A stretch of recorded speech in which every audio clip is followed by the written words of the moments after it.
Shalom saudara-saudara yang dikasihi Tuhan.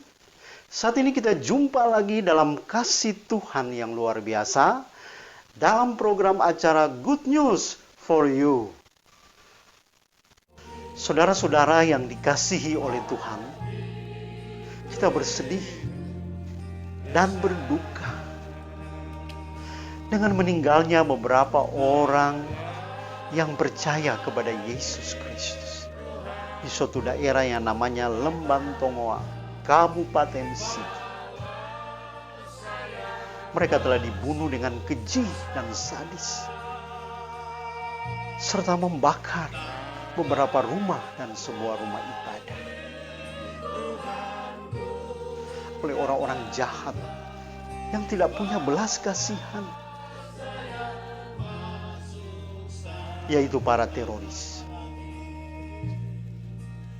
Kepada para keluarga, istri dan anak-anak yang ditinggalkan, kiranya Tuhan Yesus memberi kekuatan dan penghiburan. Yakinlah saudara-saudara, mereka yang mati di dalam Yesus pasti bahagia di surga.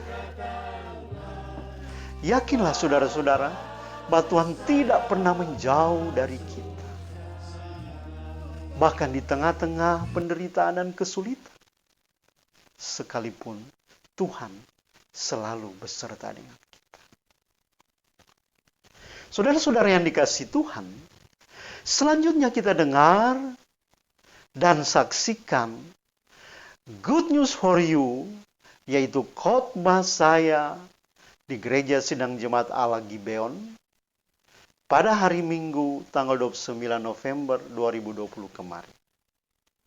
Dengan tema, Tuhan tidak pernah menjauh dari kita.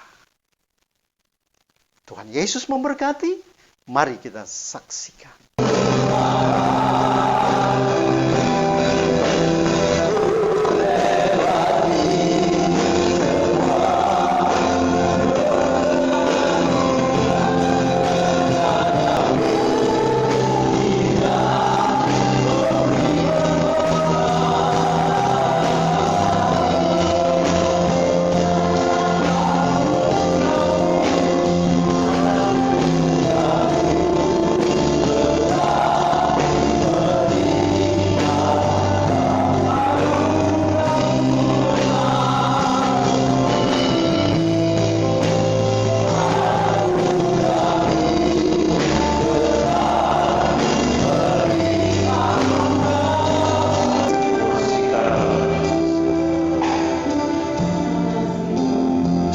Anugerah-Mu besar melimpah dalam hidup kami Tuhan. Sampai hari ini kami merasakan betapa besar pemeliharaan-Mu dalam hidup kami. Engkau memproteksi, melindungi kami, sehingga kami ada hari ini, kami sehat, kami kuat, kami diberkati. Terima kasih Tuhan, hadirlah di tengah-tengah kami.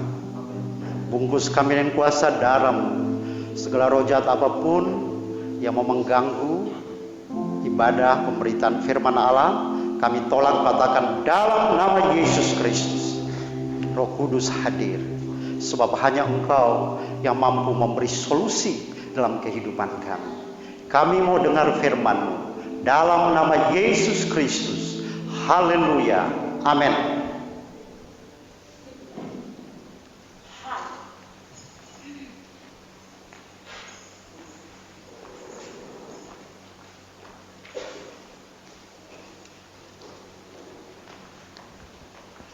Shalom. Ya, puji nama Tuhan. Anugerah Tuhan besar dalam hidup kita semuanya, sehingga kita hari ini semuanya, saya percaya, diberkati dan semua kita sehat. Amin. Betapa besar kuasa Tuhan dalam hidup kita. Terima kasih buat kesempatan yang diberikan oleh Bapak dan Ibu Gembala untuk saya membagikan berkat hari ini. Oke, kita akan segera saja membuka firman Tuhan Saya akan baca dalam Ulangan 31 ayat 8. Sebab Tuhan Dia sendiri akan berjalan di depanmu. Dia sendiri akan menyertai engkau. Dia tidak akan membiarkan engkau dan tidak akan meninggalkan engkau. Jangan takut dan jangan patah hati. Ada dua ayat. Yang kedua Yakobus 4 ayat 8. Mendekatlah kepada Allah dan Ia akan mendekat kepadamu. Tahirkanlah tanganmu, hai kamu orang-orang berdosa, dan sucikanlah hatimu, hai kamu yang mendua hati. Saudara-saudara yang dikasihi oleh Tuhan, saat ini saya akan menyampaikan firman Tuhan dengan suatu tema, yaitu Tuhan tidak pernah menjauh dari kita. Amin. Tuhan tidak pernah menjauh dari kita. Bukan hanya pada waktu senang, sukses, tetapi dalam kesulitan, dalam masalah apapun, Tuhan tidak menjauh dari kehidupan kita. Suami istri mungkin karena kesibukan, ya, dua-dua kerja, sehingga kadang berjalan bersama, ya, terpisah, apalagi di kota-kota besar, ya.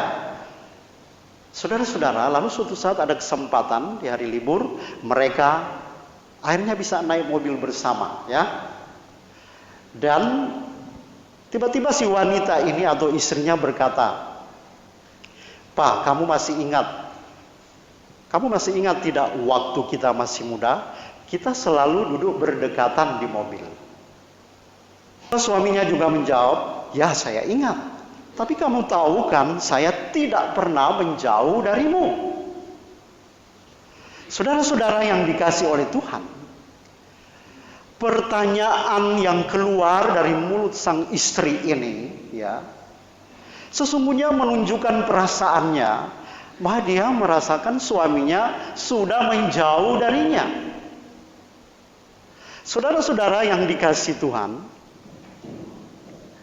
seringkali juga kita sebagai orang percaya, sebagai anak-anak Tuhan, seringkali kita bersikap seperti wanita tersebut.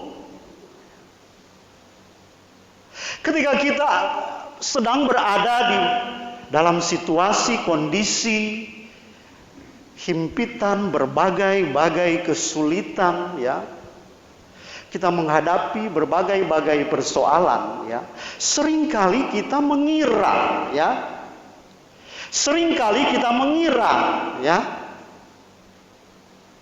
bahwa Tuhan itu telah menjauh dari kita dan meninggalkan kita, ya. Seringkali kita menganggap atau mengira bahwa Tuhan itu telah jauh, ya. Yang kemarin kan saya, khususnya istri saya, baru melayani seseorang di daerah Luwuk lewat telepon. Sudah melayani Tuhan, ya.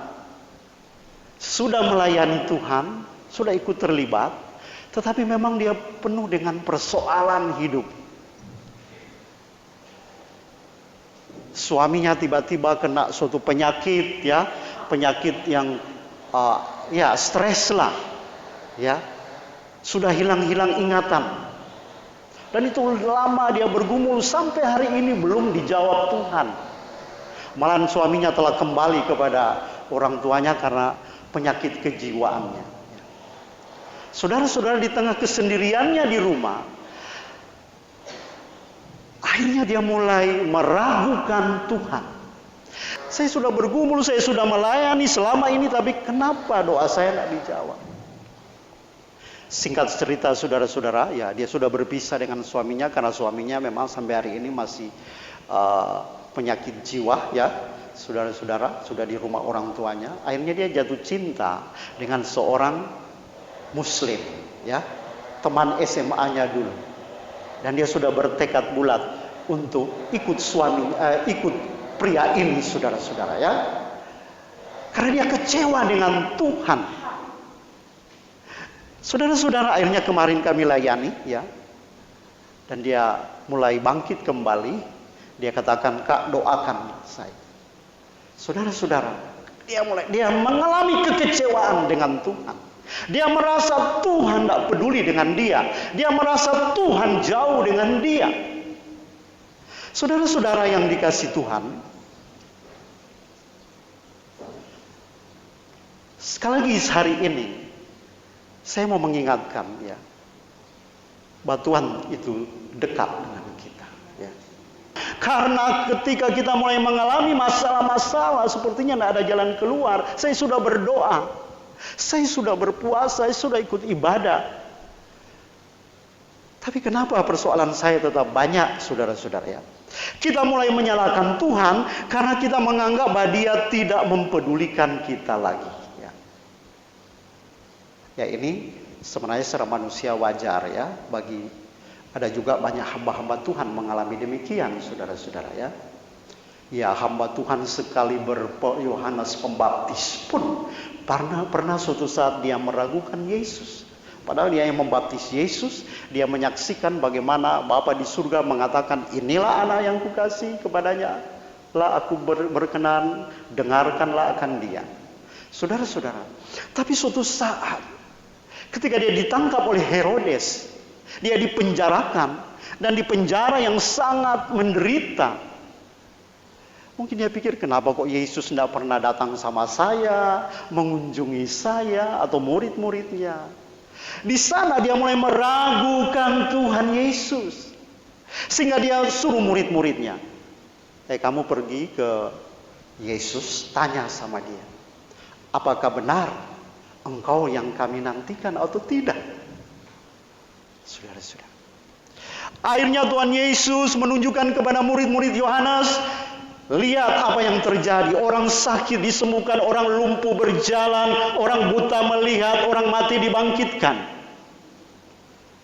Katakan, pergi kembali kepada Yohanes, katakan kepada dia, berbahagialah orang yang tidak kecewa dan menolak aku. Jadi saudara-saudara, seringkali kita menemukan sumber kekecewaan. Kita sering kecewa. Dan banyak orang akhirnya meninggalkan Yesus. Jawabannya karena kecewa. Saudara-saudara yang dikasihi Tuhan. Namun kita tidak sadar, ya. Ketika kita mengalami berbagai kesulitan, seringkali kita tidak sadar bahwa sebenarnya sesungguhnya kitalah yang menjauh dari Tuhan dan meninggalkannya. Karena Tuhan tidak pernah meninggalkan anak-anaknya, ya. Jadi saudara-saudara, ketika saya dan saudara merasa bahwa Tuhan jauh dari kita, kita harus sadar bahwa sebenarnya kalau kita telusuri, kitalah yang menjauh dari Tuhan. Sebab ingat, Tuhan itu tidak pernah menjauh dari kita, orang-orang percaya. Dia tetap di tempatnya, saudara-saudara, ya. Tuhan itu tetap di tempatnya, dia tetap di tempatnya. Kitalah yang bergerak dan yang menjauh dari Tuhan. Jadi, jika Tuhan Yesus jauh dari kita, sebenarnya bukan dia yang menjauh dari kita. Tetapi kitalah yang menjauhkan diri darinya. Sekali lagi, kitalah yang seringkali menjauhkan diri dari Tuhan. Ini suatu prinsip kebenaran yang harus kita sadari, saudara-saudara. Hal ini juga pernah dialami oleh bangsa Israel. Bangsa Israel pernah mengalami kekecewaan, ya, sehingga mereka bersungut-sungut. Di dalam perjalanan di padang gurun, bangsa Israel pernah berkata begini dalam Keluaran 17 ayat 7, ya. Saudara bisa lihat di sana. Mereka pernah memberi statement begini, adakah Tuhan di tengah-tengah kita atau tidak? Mereka menyebut ini ketika mereka sedang berada dalam kesulitan, ya. Mereka berkata, adakah Tuhan di tengah-tengah kita atau tidak?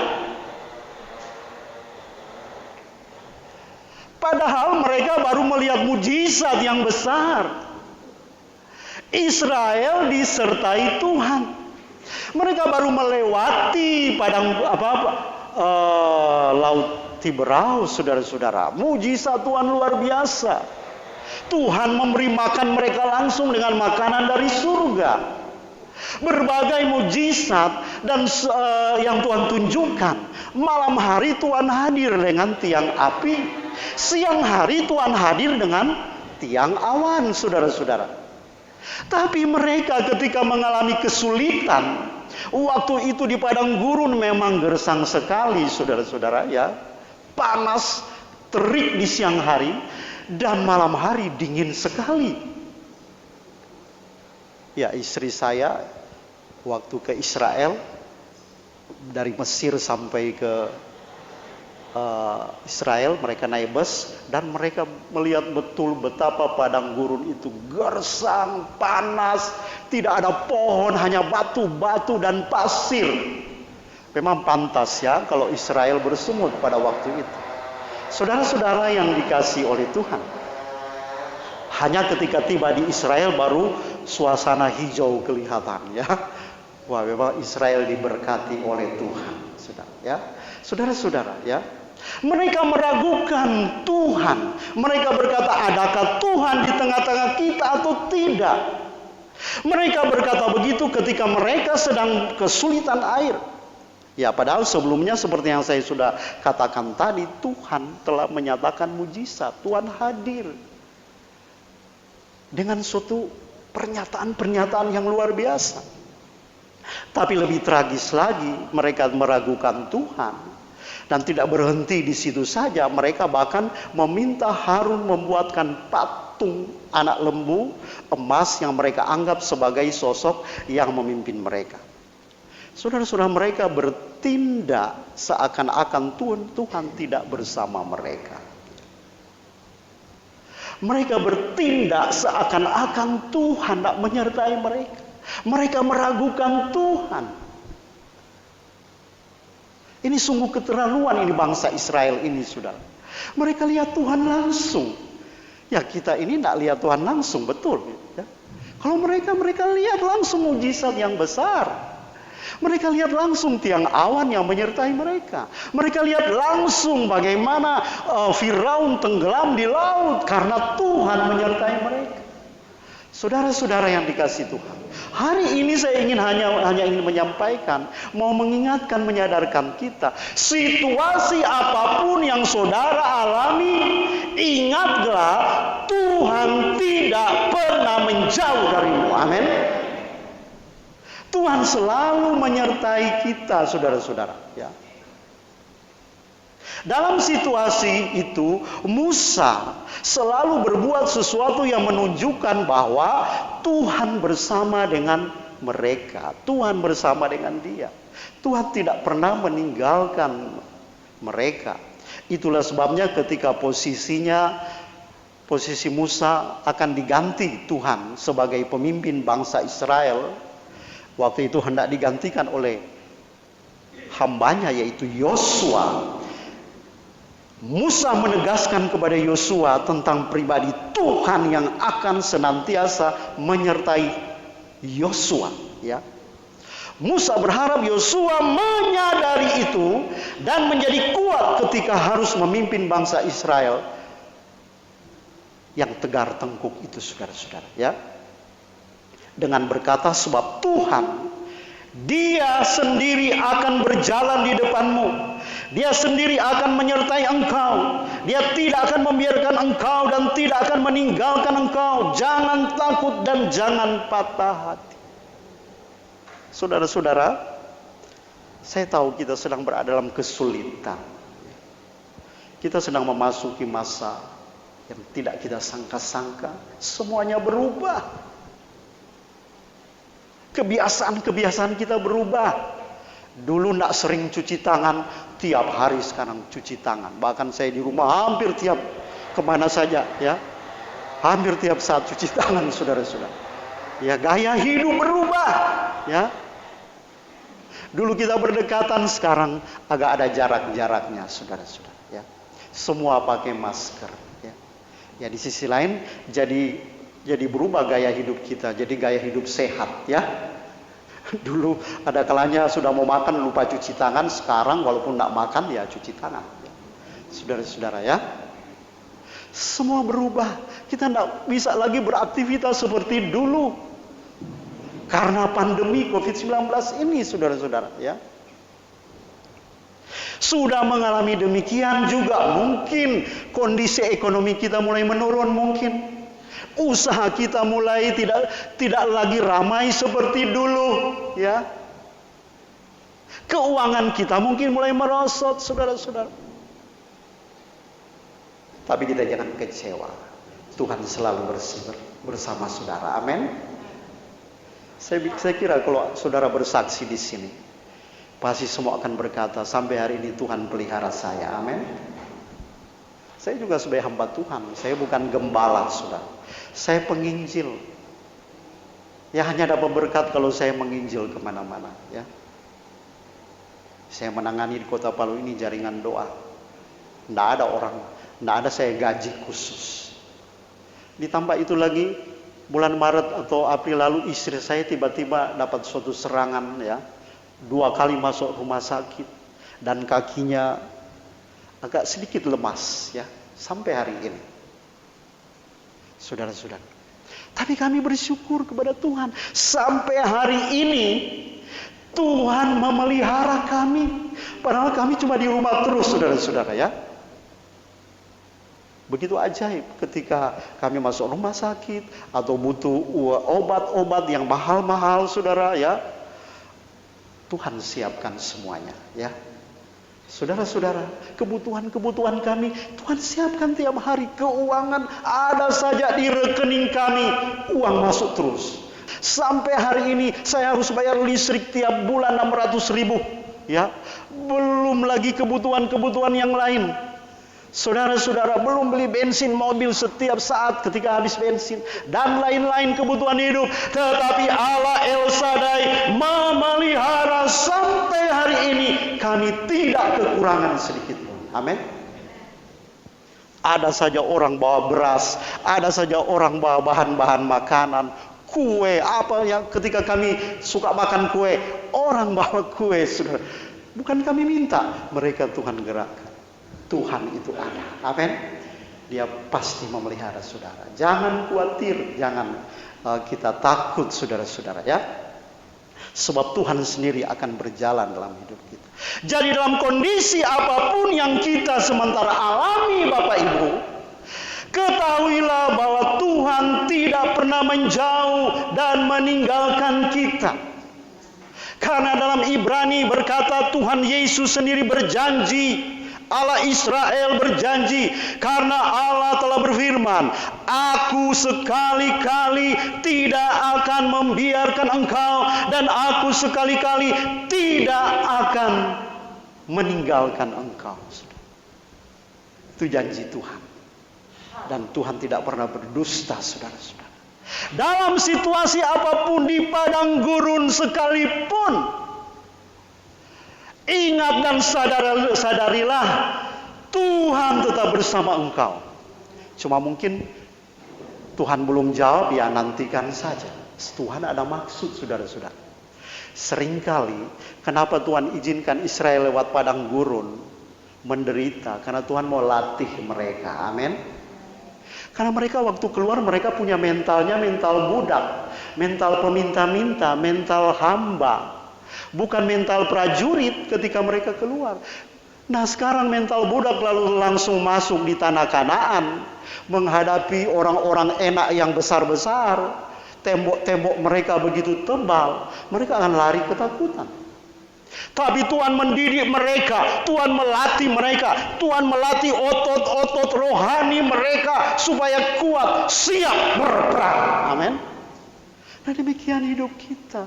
Seringkali apa yang kita inginkan belum nyata di hadapan kita. Tapi percayalah, Tuhan selalu bersama engkau. Dan Dia selalu punya rencana yang indah. Amin. Tuhan bekerja dalam segala hal dalam hidupmu untuk mendatangkan kebaikan. Ya. Saudara sedang dilatih Tuhan. Ya, saya sedang dilatih Tuhan setiap hari supaya otot-otot rohani saya kuat. Ketika datang serangan-serangan, masalah-masalah, saya sudah menganggap itu kecil, ya. Saya hanya mau bersukacita saja dengan masalah-masalah itu, ya. Saya masalah kebutuhan itu saya tidak anggap lagi karena saya sudah melewati, ya.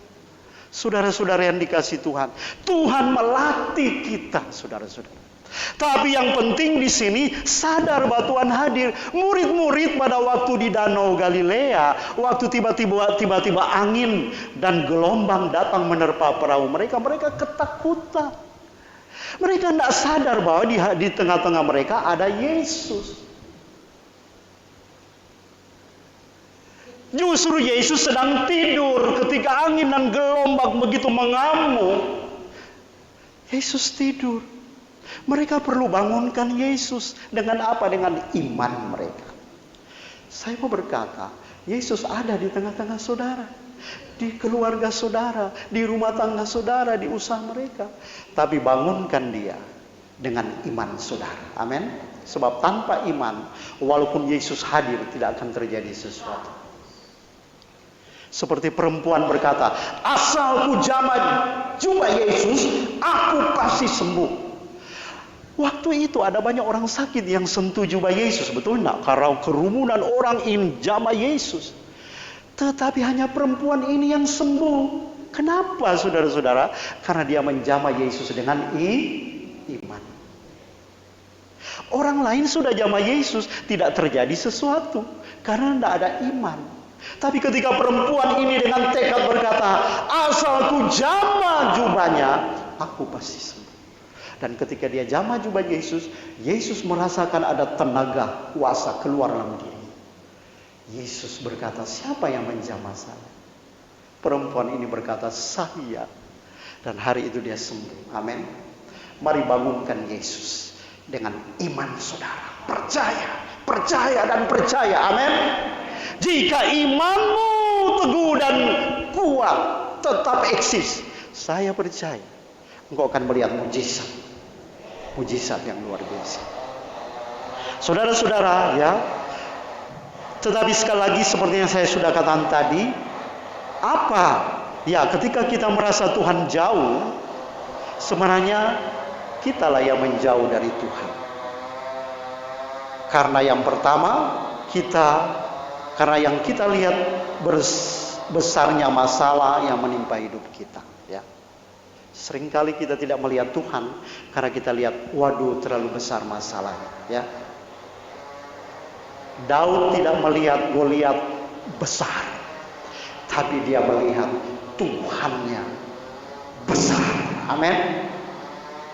Lihatlah Tuhanmu besar. Mari coba kita lihat gambar berikut. Gambar ya ini. Mari saudara, ketika kita zoom in masalah kita, itu kalau di komputer ada istilah zoom, ya, zoom in. Ya. Ketika masalah kita lihat besar, maka kita tidak lihat Tuhan yang besar. Amin. Tapi ketika kita zoom in Tuhan dan zoom out masalah kita perkecil, kita akan lihat ternyata Tuhan ada. Tuhan itu ternyata besar. Yang selama ini kenapa kita tidak lihat Tuhan? Karena kita lihat masalah itu terlalu besar. Mari kita seperti Daud melihat masalah Goliat itu kecil dan melihat Tuhannya besar. Amin. Tuhan itu besar, saudara-saudara, ya. Saudara-saudara, jadi seringkali kitalah yang menjauh dari Tuhan, bukan Tuhan yang menjauh dari kita, ya. Tuhan itu dia tetap bersama-sama kita. Kapan kita menjauh dari Tuhan dan meninggalkannya? Ya, kedua, nasihat yang diberikan Yakobus supaya kita menahirkan diri dan mendekatkan diri kepada Tuhan menunjukkan bahwa Ia yang membuat kita jauh dari Tuhan adalah segala dosa kita, ya. Dosalah, ya. Dosa-dosa kita yang membuat kita jauh dari Tuhan. Nasihat ini sejalan dengan apa yang diajarkan Tuhan Yesus, yaitu ketika kita berbuat jahat, maka kita sedang menjauh dari terang yang pengertiannya sejajar dengan menjauh dari Tuhan. Untuk itu, mari kita mengakui dosa kita dan hidup dalam kekudusan, sehingga kita bisa dekat dengan Tuhan. Saudara-saudara yang dikasihi Tuhan, demikianlah firman Tuhan yang telah datang kepada kita semuanya. Kiranya firman Tuhan ini akan memberi kekuatan kepada saudara untuk selalu menyadari bahwa Tuhan Yesus tidak pernah meninggalkan saudara-saudara semuanya. Mungkin saudara sedang mengalami kesulitan, saudara sedang mengalami bermacam-macam masalah. Yakin dan percayalah, Tuhan selalu beserta saudara. Karena Dia mencintai saudara. Percaya saja kepadanya. Jangan kecewa. Jangan kecewa. Tapi percaya bahwa Tuhan pasti memberkati dan menyertai saudara. Tuhan Yesus memberkati. Saudara yang diberkati, silakan di-subscribe dan di-share kepada orang lain supaya banyak orang yang diberkati Tuhan. Terima kasih, sampai kita jumpa dalam Good News for You pada hari-hari yang akan datang. Puji Tuhan.